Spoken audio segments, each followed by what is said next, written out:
Congress party की हाथ से हाथ जोड़ो सद्भावना यात्रा शुक्रवार को फिरोजपुर झिरका पहुंची। यात्रा सनातन धर्म वाटिका में पहुंचने पर कांग्रेस कार्यकर्ताओं ने पूर्व आईएएस अधिकारी व पूर्व सांसद विजेंद्र सिंह तथा पूर्व केंद्रीय मंत्री चौधरी वीरेंद्र सिंह का गर्मजोशी से स्वागत किया। जगह जगह पगड़ी बांधकर और फूल बरसाकर नेताओं का अभिनंदन किया। ये यात्रा लालकुआ चौक से शुरू होकर मेन मार्केट होते हुए अंबेडकर सर्किल पहुंची, जहां बाबा साहब डॉक्टर भीमराव अंबेडकर की प्रतिमा पर माल्यार्पण कर नारे लगाए गए। प्रेस वार्ता में विजेंद्र सिंह ने कहा कि ये यात्रा भाईचारे और सद्भाव का संदेश देने के लिए है। इसमें सभी वर्गों के लोग जुड़ सकते हैं। उन्होंने अरावली पर्वतमाला की 100 मीटर की परिभाषा और मेवात में बूचड़खानों के मुद्दे पर भाजपा सरकार की नीतियों की आलोचना की। उन्होंने कहा कि सरकार की योजनाएं आम जन नहीं बल्कि खास लोगों के हित में हैं। देखिए ये रिपोर्ट।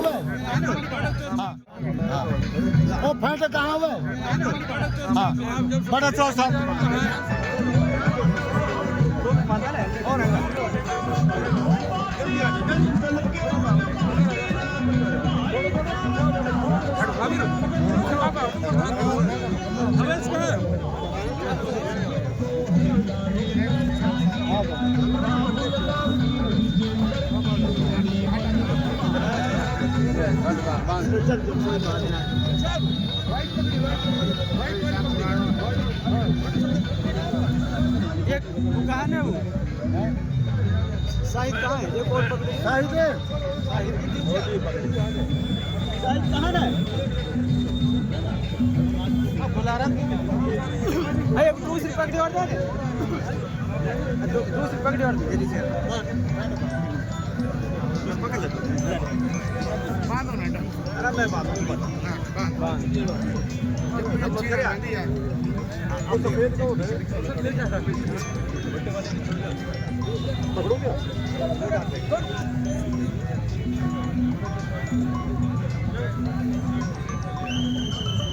होगा अब तो होगा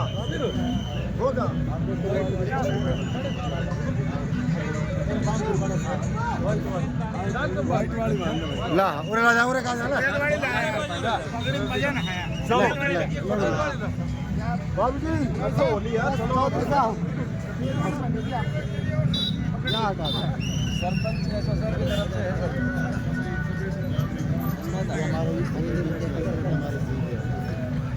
सर बात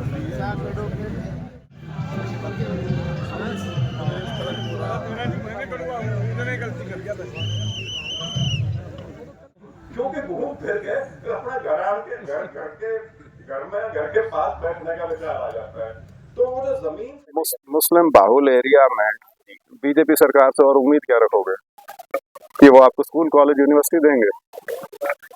इस बात में आपको समझ में नहीं आया कि उनको स्कूल यूनिवर्सिटी कॉलेज देने में कोई दिलचस्पी नहीं है, आपकी पंचायतों को पैसे देने में दिलचस्पी नहीं है, तो यही देंगे। पार्टी जो है ना, ये धंधे की पार्टी, सिर्फ व्यवसाय इनके दिमाग पे होता है, और व्यवसाय भी कुछ लोगों का।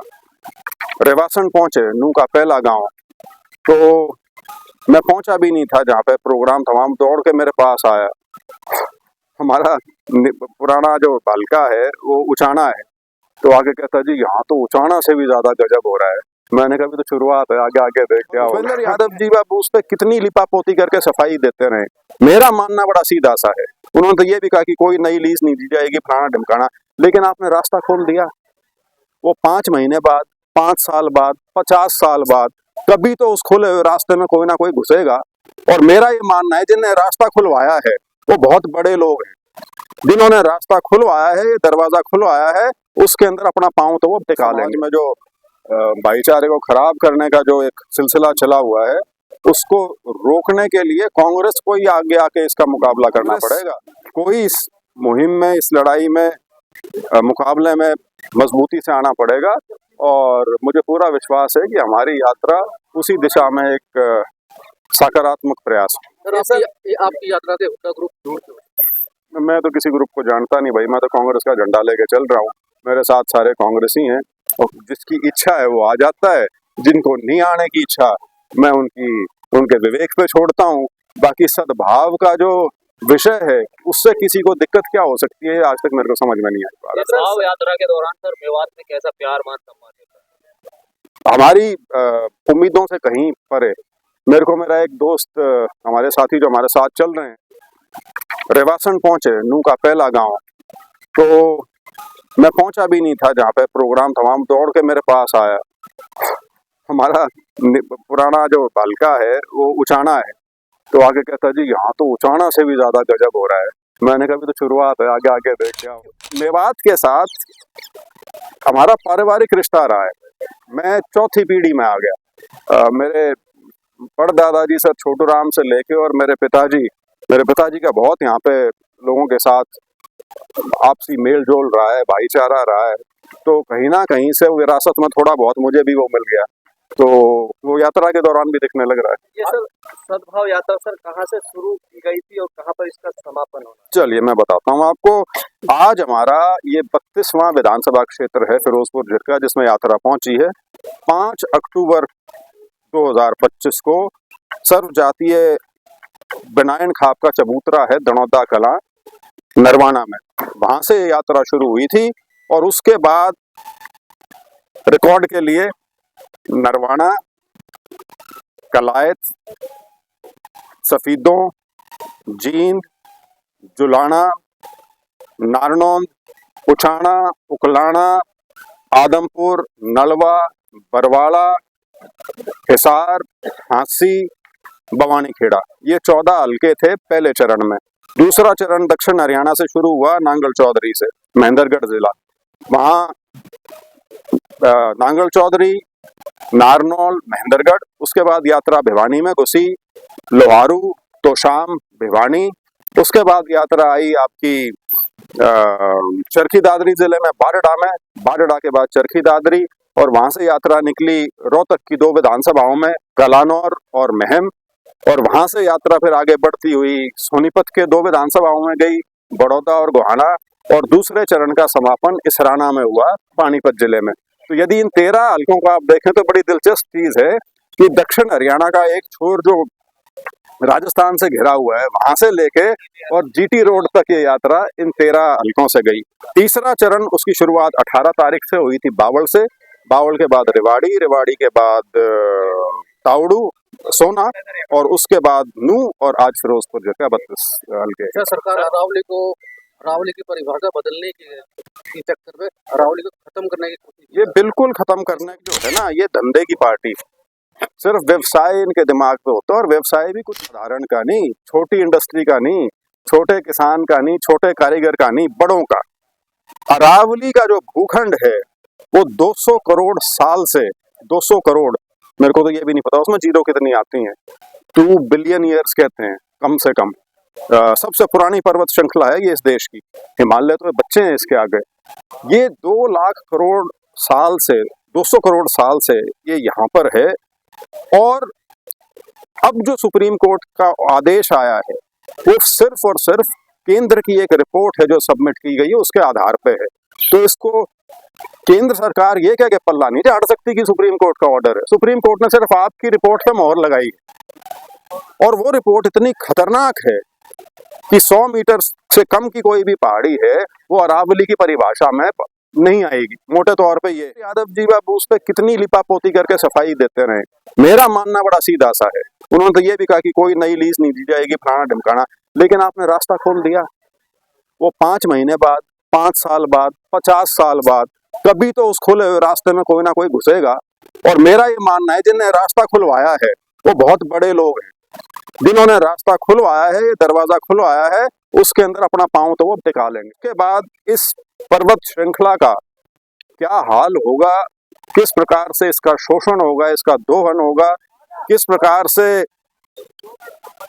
अब देखिए दिलचस्प चीज ये है, इस तरफ तो हम कह रहे हैं कि राजस्थान का रेगिस्तान इस साइड शिफ्ट होना शुरू हो जाएगा, नेचुरल बैरियर है। लेकिन आप एक बड़ी दिलचस्प चीज देखिए, सबसे बड़ा प्रदर्शन जो होना शुरू हो चुका है वो राजस्थान में शुरू हुआ है। क्योंकि हर व्यक्ति जो जिस इलाके में रहता है उसको उस चीज की अहमियत पता है कि ये खत्म हो गया तो हमारी शायद पूरी जीवन शैली जो है वही उसके साथ, पता नहीं उसका क्या हाल होगा नहीं होगा। ये जैसे किसी जमाने में सरस्वती नदी होती थी, अब गायब होगी, अब है ही नहीं, वो पूरी सभ्यता उस पर बसी हुई थी। तो इस तरह की चीजें, इस तरह का खिलवाड़, इस तरह का एक रास्ता खोल देना, सिर्फ उसको परिभाषित करके एक गलत तरीके से, बहुत खतरनाक है। एक बाबा सर पूरे देश में हिंदू राष्ट्र बनाने के लिए घूमा है, हम्म, तो क्या कहोगे सर उसकी सोच को लेकर? कौन सा बाबा घूम गया? बाबा तो पूरे हिंदू राष्ट्र बनाने के लिए घुमा है। कौन सा बाबा? और उसको बाबा कहोगे यार, छोड़ो यार। फ्रॉड आदमियों के लिए मेरे पास कोई शब्द नहीं है। ना मैं उनकी बात को ना मैं उनकी बात को तरजीह देना चाहता। मेवात में सर बूचड़खाने हैं, बल्कि यहाँ उद्योग फैक्ट्री अन्य उद्योग धंधे आने थे, लेकिन यहाँ बूचड़खाने सरकार ने दे दी। इसको लेकर आपका क्या कहना? अब मेरे को इसकी तो जानकारी नहीं है कि बूचड़खाने दे दिए क्या है, लेकिन बूचड़खाने पूरे देश में है, अकेले फिरोजपुर झिरका में नहीं है। हिंदुस्तान मेरे ख्याल से मीट एक्सपोर्ट का दूसरे या तीसरे नंबर का सबसे बड़ा देश है, तो ऐसा नहीं हो सकता सिर्फ फिरोजपुर झिरका से वो सारा एक्सपोर्ट हो रहा है। विधानसभा में सबसे ज्यादा बूचड़खाने दिए गए। किसने दिए हैं? सरकार ने दिए। सरकार बूचड़खाने देती है, कैसे देती है? मेरे को भी बत समझाओ। लाइसेंस दिया है तो दिए होंगे, बंद करवाने हैं। बंद करवा रहे हैं। क्यों बंद करवाने हैं? लोगों के पेट पे क्यों लात मार रहे हो? कहने का मतलब ये बूचड़खाने की जो एनओसी जिस नॉर्म्स के आधार पे दी जाती है, उनको वायलेट करते हुए इन्होंने दिए, क्योंकि एक ही जगह पे इतना कंजेस्टेड बूचड़खानों को बनाना, एक ही जगह पे मतलब एक 30-40 किलोमीटर के एरिया में 50 से 60 बूचड़खाने बना देना, ये तो बहुत ज्यादा वायलेंस। कोई नियम फॉलो नहीं कर रहे हैं। ये नहीं है कि लाइसेंस क्यों दे रही है, लेकिन मनसा गलत है। कैंसर की बीमारियां पैदा हो रही है, बहुत ज्यादा परेशान इलाका, पूरा इलाका पॉल्यूटेड हो रहा है। मेवात यूनिवर्सिटी मांगता है। आप एक मुस्लिम बाहुल एरिया में बीजेपी सरकार से और उम्मीद क्या रखोगे कि वो आपको स्कूल कॉलेज यूनिवर्सिटी देंगे? वो यही देंगे। कांग्रेस वो इस चीज को, तो वही तो कहने लग रहा हूँ, समझ में नहीं आ रही क्या कर रहे हो, क्या कह रहा हूँ मैं बीजेपी की बात कर रहा हूँ, कांग्रेस की बात नहीं कर रहा। सरकार बीजेपी की है, लाइसेंस दिए हैं तो उनने दिए हैं, तो फिर क्या आप मुझसे और क्या कहलवाना चाहते हो? इस बात में आपको समझ में नहीं आया कि उनको स्कूल यूनिवर्सिटी कॉलेज देने में कोई दिलचस्पी नहीं है, आपकी पंचायतों को पैसे देने में दिलचस्पी नहीं है, तो यही देंगे। उसके बाद इस पर्वत श्रृंखला का क्या हाल होगा, किस प्रकार से इसका शोषण होगा, इसका दोहन होगा, किस प्रकार से। अब देखिए दिलचस्प चीज ये है, इस तरफ तो हम कह रहे हैं कि राजस्थान का रेगिस्तान इस साइड शिफ्ट होना शुरू हो जाएगा, नेचुरल बैरियर है, लेकिन आप एक बड़ी दिलचस्प चीज देखिए, सबसे बड़ा प्रदर्शन जो होना शुरू हो चुका है वो राजस्थान में शुरू हुआ है, क्योंकि हर व्यक्ति जो जिस इलाके में रहता है उसको उस चीज की अहमियत पता है कि ये खत्म हो गया तो हमारी शायद पूरी जीवन शैली जो है वही उसके साथ, पता नहीं उसका क्या हाल होगा नहीं होगा। ये जैसे किसी जमाने में सरस्वती नदी होती थी, अब गायब हो गई, अब है ही नहीं, वो पूरी सभ्यता उस पर बसी हुई थी। तो इस तरह की चीजें, इस तरह का खिलवाड़, इस तरह का एक रास्ता खोल देना, सिर्फ उसको परिभाषित करके एक गलत तरीके से, बहुत खतरनाक है। मुस्लिम बाहुल एरिया में बीजेपी सरकार से और उम्मीद क्या रखोगे कि वो आपको स्कूल कॉलेज यूनिवर्सिटी देंगे? वो यही देंगे। मुस्लिम बाहुल एरिया में बीजेपी सरकार से और उम्मीद क्या रखोगे कि वो आपको स्कूल कॉलेज यूनिवर्सिटी देंगे?